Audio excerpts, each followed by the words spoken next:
I am Daniela Young. I am a organizational development and culture strategy advisor with Cadmus HR, which is our awesome virtual HR company that helps small businesses take care of all of their HR needs without having to have a full-time HR person on staff. We're going to be starting a new thing every Tuesday at 12:30 on or about. A little bit late today because I had some technical issues. But, such is life. We rebound, we react. As you can see, I'm sitting here in my lovely new RV that my family has bought. We are out on vacation somewhere in the mountains. And, business must continue. So here I am to talk with you all today about culture, like we always do. Corporate culture, leadership, diversity and inclusion. These are all the things that we will be talking about on our blog chats. Today, I posted a blog post called Nobody Cares What You Say. The culture and values of your organization are defined through action. Really, this blog post is all about it's about two things. It's about how leaders inspire their people through action, not through words. But what it's really about is how do you plan your culture? So the majority of leaders, if you ask them, they would say that they care about culture. Of course they do. Sounds like a great thing to care about, right? And we all know that culture is important. In fact, in 2014, culture was Google's #1 word of the year, and there's no way you're in business today without having heard it over and over and over again. Everyone says they care about culture, but what does culture actually mean? And if every business leader cares about it, we would expect them to have a plan, right? Because, of course, if you fail to plan, you're planning to fail. We all have business plans, we all have marketing plans, we have financial plans, strategies, forecasts, we have all of it.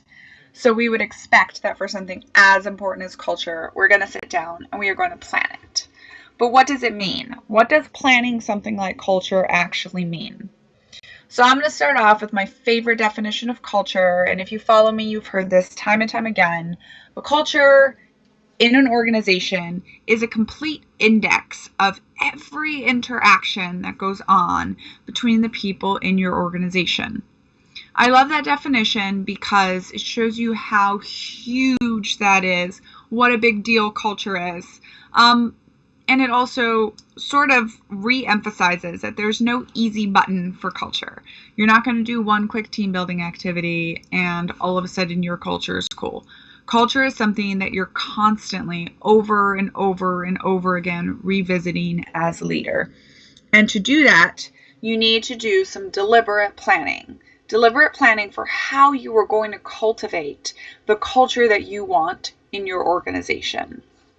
And yes, we're going to get into messaging and words and actions like the title talks about. So deliberate planning for culture often doesn't even occur, which means that either we're creating great cultures by accident or we're creating sometimes terrible cultures by accident, or just cultures that don't work that well and are constantly impacting business opportunities.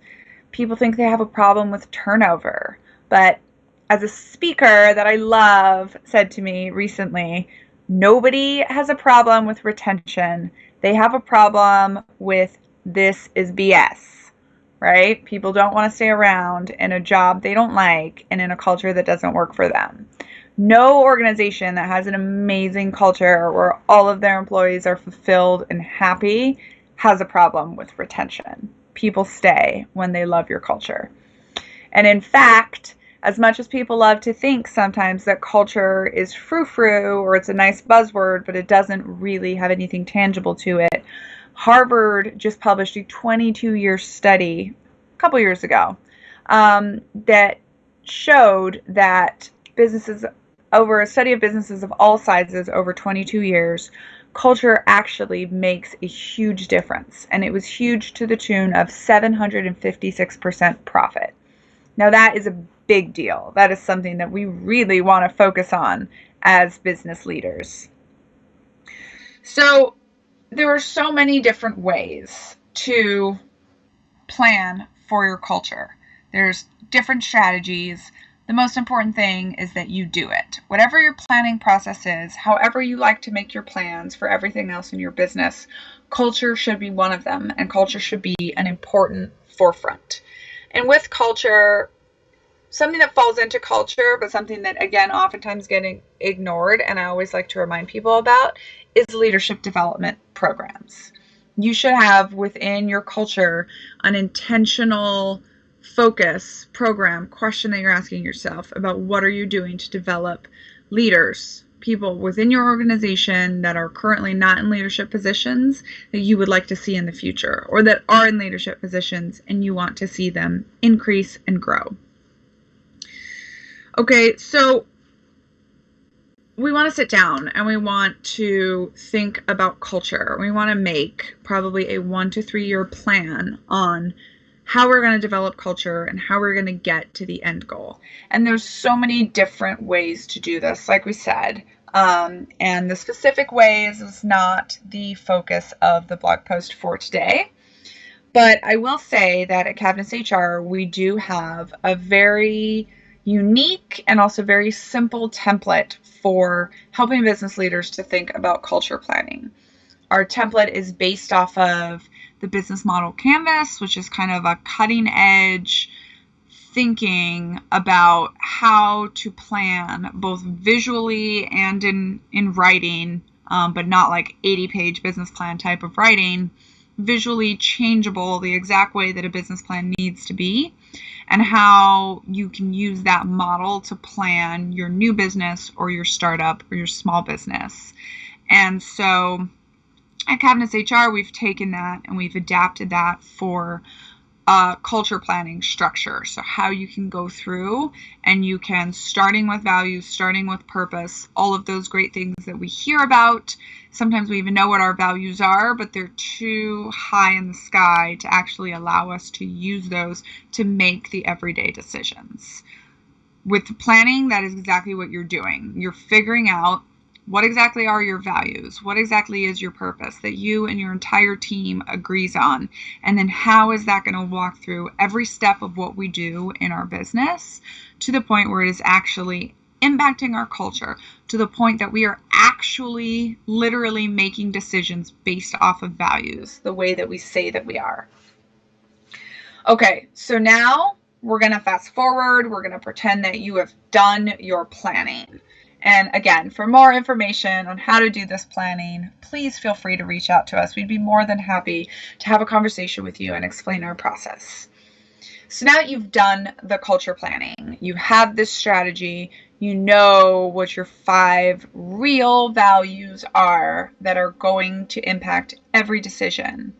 There's 4 important things that you need to do in order to implement that culture strategy. And this is the point of this blog post, and this is what we're going to chat about today.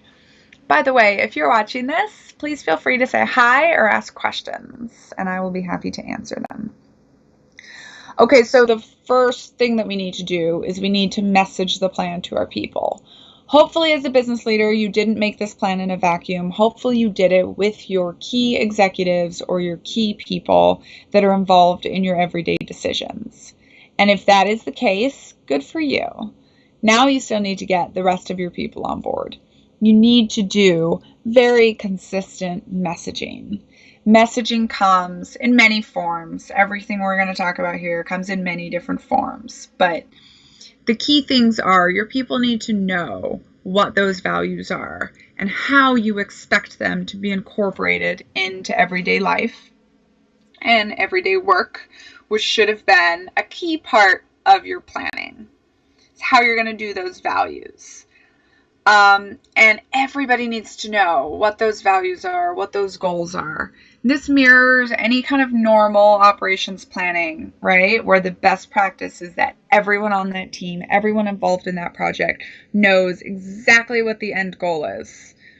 When everybody knows exactly what the goal is, that allows you not only to keep people more motivated, but it allows individual people to take ownership of the projects, and it allows them to innovate. Because as we know, with any kind of planning, nothing ever goes according to plan. That doesn't mean don't make the plan. That just means make the plan and be prepared to be flexible. And we will talk about correcting our plans just here in a little bit. So if we do the messaging right, every member of the team knows. They know what the purpose is. They know what the big picture is. They know what the values are, and they know where you're going. And sometimes an interesting situation happens when we don't do messaging right, and that is the leaders have done all of the work to create the culture plan, create the leadership development plans, all of the things that we want our very best leaders to be doing, but the lower levels of people don't understand. So now you as the business leader, you're coming in, you're tearing things up, you're making change, you're talking about new, exciting things, but people don't understand where you're going. So it's kind of like when you have to put your kid in the car for a 4-hour drive, and you're constantly reminding them that at the end of this drive is Disney World and we're going to have fun. Because otherwise, you just lock them in a car for 4 hours and they're very, very unhappy with you and they don't get the big picture. That is the same thing with people on any team, with any mission. They need to know where you're going so that when things get hard or when it's time to change the plan, everybody's on board, everyone's on the same page. Most important thing about the messaging is that you don't get to control all the messaging just through your words. It doesn't only come from what you write down on paper, what you send out in memos, and what big sort of values you paint on your walls. Messaging comes through your actions. And for leaders, most importantly, messaging comes through the kinds of reporting that you ask your people to do to you. So one of my personal mentors and a great leader put it this way: what you ask to see and what is presented at meetings reveals what is important to your organization. I love to use the example of every company these days likes to say that they are all about work-life balance. And every time I hear a leader say that, I ask them if they ever give out work on Fridays that is due first thing Monday morning. A lot of times the answer is yes. And a lot of times that's necessary, and a lot of times that's okay. But if that is a major MO for your company, for your organization, then work-life balance is not one of your primary values. By the way, that's also okay. No one value is for everyone, is for every company. Some companies don't prioritize work-life balance. And if that works for that organization and for those people that want to be involved in that organization, that's fine. But that's what I mean when I say values really, really tying in to the decisions that you're making. What reporting you require, that is how people are going to determine what is important to your organizations. So this doesn't come from what you say. Of course, you should be saying it. You should be talking about what's important to your organization. You should be talking about the values. You should definitely be giving a lot of lip service and focus to making sure that people consciously understand that. But you, as the leader, need to understand that people are consciously and subconsciously watching your actions and watching to see what you do and what you ask them to do. That is what is important to your organization. Okay, the second step. So first we need to message out the plan, the culture plan, the values, what is important to our rest of our company. The second step is measuring the culture. So if you're not measuring it, it's not only are you not going to know whether you're getting there, but if you're not measuring something, it's really, really hard to make it replicable and able to continue to go in the future. Good example is if you're someone that likes to cook and likes to cook without a recipe, as a lot of the best cooks do, that's great, except every once in a while you'll make something truly, truly amazing and have no idea how to replicate it ever again because you didn't take notes, you didn't write a recipe, you didn't measure. with something as important as culture, with something that we want to be standardized across our organization and replicable and teachable to leaders in the future, we have to measure so that we can understand. Let's see where I am here. So how are you measuring your culture on a daily basis? If the reporting that you require actually nests in with your organizational values, then you're going to have some ready-made metrics, right? So examples are, if you want to foster a culture of innovation, track how many new experiences your people are engaging on, or you're allowing them to engage on, or you're introducing in the work environment on a daily, weekly, or monthly basis. Because fact, you can't have innovative thinking when you're not doing something new, right? Research has shown this over and over again.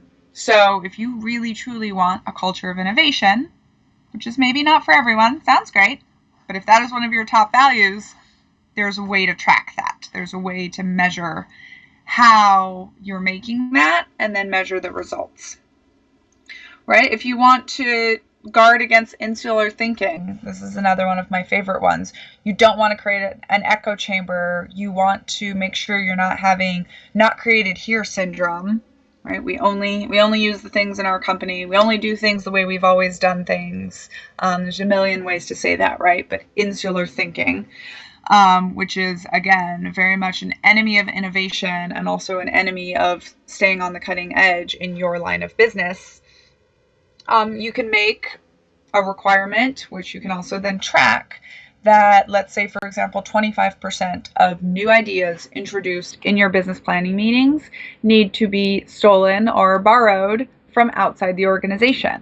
Needs to come from an article somebody read, needs to come from a friend that you have at another company that says this is a way that they're doing things. Needs to come from a book. There's a million outside places that ideas can come from, but that is something trackable, right? And this is basically what I mean when I say for business leaders, you need to be tracking how your values are playing in to the strategy of your culture. Just like you can track everything else in your business, you can make metrics to track culture and track values and track how decisions are being made. There's a couple more ideas on the blog, so feel free to check it out. Okay, the reality is just that however you track it, because if it's not measurable, it's rarely actually achievable. So track your values, and sometimes adjust or change your values. Okay, the third thing, so now we've done, you need to do messaging to your people, you need to measure and take metrics of your culture and your planning, and then you need to implement checkpoints. And you're going to implement the checkpoints when you create your planning meetings, whenever you decide to institute a new culture initiative, a new values, do a new kind of decision making, you want to implement checkpoints, and then you want to regularly check them.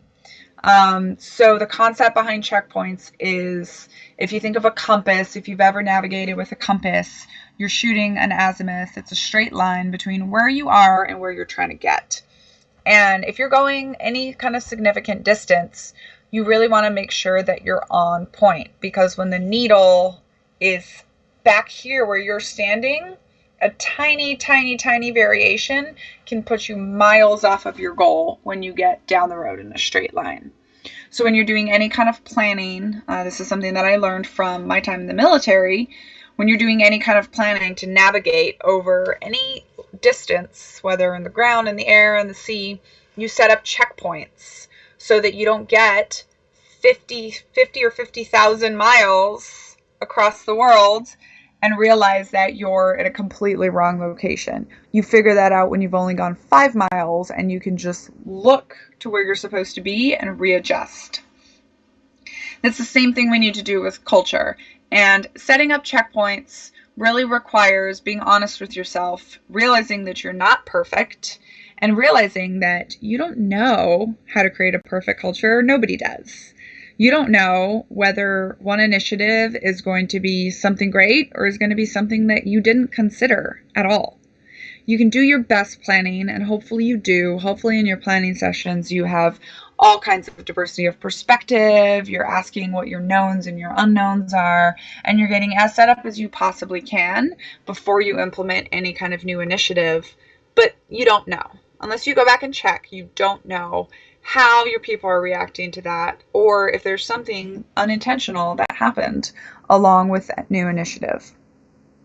So you need to be having checkpoints, and you need to be creating room along with those checkpoints. You're easily sort of creating room for the leaders under you to learn and to grow and to perform, and to help you align each individual task, each individual initiative with your overall culture strategy, with your overall goal, and where you are trying to get to at the end of all of this. Okay, moving on to the fourth step. So the first step was messaging the plan to your people. Second step was measuring your plan, measuring the actual results. Third step was implementing checkpoints and then checking your checkpoints along the way before you get too far off track, too far down the road. And then the fourth is obviously righting the ship, getting your ship back on track when you've gotten off track. And this, again, like I said, seems obvious, seems intuitive. Obviously, if you're off track, you need to get back on track. Obviously, if you're lost, you need to go find yourself, get found. But this is often where, of course, as leaders, we're all human, and our pride is really tied up in the new ideas we had, the new initiatives that we had, and we don't like to admit that we're wrong. But the thing is, that's just another culture thing. Building a culture of transparency where everybody knows that you're not God, you're not perfect, neither are they expected to be perfect. And we all understand what the culture goals are. We've all agreed on them. We all agree and share the values. And we all understand that we are flawed human beings that are just trying to get to the end goal that serves everybody. Okay, and this, the righting the ship process is actually where your team really learns to work together. This is where you learn to say, okay, we did our best. These things went right. These things didn't go right. These things are things we can improve on. Or maybe everything was awesome, but now that we've been that awesome, we can be even better the next time. Many different organizations call this any number of different things. In the military, we called it after-action reviews. A lot of people do these post-launch of a product. But really getting together and being brutally honest about what happened, how is the plan going, this is a review of everything, right? How is the messaging going to your people? How is the metrics and measuring showing you that you're doing, or how are you doing on the measuring itself? Where are the checkpoints telling you that you're at? And then what little adjustments do you need to make? Because they'll be little, because you checked in at your checkpoints. You'll make some little adjustments to get yourself back on track. This is how also you reemphasize the importance of that innovation, of your diversity of perspective, of using everybody's ideas and bringing everyone to the table, and of course making room for failure and then maybe for some oversized successes, we hope. So, at the end of the day, culture is complicated. Culture is not easy, and anyone that tells you it is lying or just doesn't know. So your actions determine the outcome. If culture is important to you, I would expect that you would spend a significant amount of time planning for it. Just like you do, I'm sure, planning your profit margins, which is the other thing that is important to all of us as business leaders. Okay, and don't forget, culture is one of your most powerful resources. It can have upwards of a 7x impact on your bottom line, on your profit. And let's face it, when everybody's happy, everybody's happy. People work harder, people make money, and people love what they do. Okay, this has been our blog chat number 1. We'll continue to do this every Tuesday at 12:30. And hopefully you guys have enjoyed this. You've gotten something out of it. Please feel free to check our blog posts. Our blog is www.cavnesshr.com. And there's a blog section there you'll see. You can also connect with me, Daniela Young, on LinkedIn, on Instagram, on Twitter, as well as Cavness HR. You can follow us on basically every possible social media account and get daily tips for best HR practices for small business, for culture, for leadership strategy, for development, for diversity and inclusion, and all of those super important things that are sound simple but are hard to implement and just take a little bit of work every day. And on that note, that is all for me. Thank you so much, and remember to be great every day.